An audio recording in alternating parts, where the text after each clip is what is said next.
Pengelola Taman Wisata Banting Murung Maros menaikkan tarif masuk objek wisata andalan Pemkab Maros tersebut. Sebelumnya tiket masuk seharga Rp20.000 kini naik menjadi Rp25.000 untuk wisatawan domestik, sedangkan untuk wisatawan asing dari Rp200.000 menjadi Rp255.000. Kenaikan tarif karcis masuk ke Taman Wisata Banting Murung berlaku sejak awal tahun 2015 ini. Namun tarif baru tersebut belum banyak diketahui masyarakat. Informasi yang simpang siur terkait tarif bahkan membuat sejumlah wisatawan domestik takut berkunjung.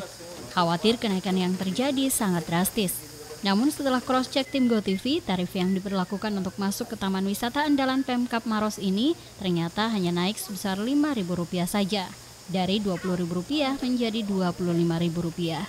Pihak pengelola beralasan kenaikan ini adalah untuk biaya pengelolaan taman wisata. Sejumlah sarana dan prasarana dalam area taman wisata ini telah ditambahkan dan diperbaiki, termasuk pembangunan restoran dan hotel.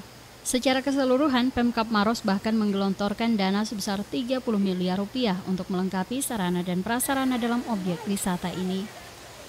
Jadi di samping dibarengi dengan perbaikan sarana dan prasarana, antara lain itu Pak, jadi akses sekarang ke jalan Goa Bati itu sudah bagus. Terus tangga ke air terjun juga sudah dibenahi, akses jalan ke Gua Mimpi sudah dibenahi juga, terus penyediaan gazebo, tempat istirahat juga sudah ada, restorannya juga sudah ada juga, hotel, Baruga Utama, Kotex, antara lain.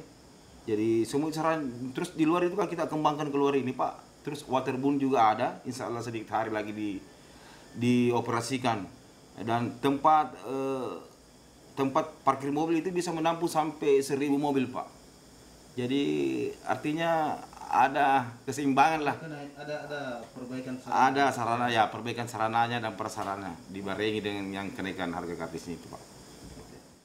Dengan Rp25.000 selain masuk ke area air terjun Taman Wisata Alam Banting Murung, pengunjung juga sudah dapat mengakses Gua Mimpi dan Gua Batu. Dana yang dikeluarkan wisatawan dianggap sudah sebanding dengan fasilitas yang disiapkan pengelola. Kenaikan tarif ini baru terjadi setelah pemberlakuan selama 3 tahun tarif sebelumnya.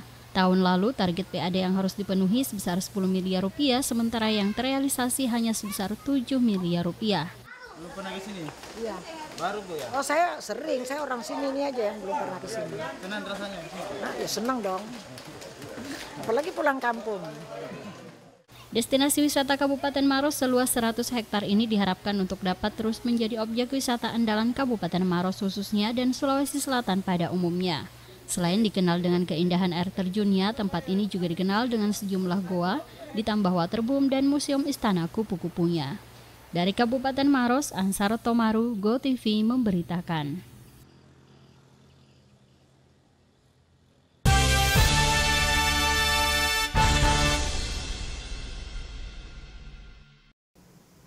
Informasi tadi sekaligus menutup jumpa kita dalam Teras Weekend. Saya Andi Alfira Rahim dan seluruh kerabat kerja yang bertugas mohon undur diri dari hadapan Anda. Wassalamualaikum warahmatullahi wabarakatuh, selamat berakhir pekan dan sampai jumpa.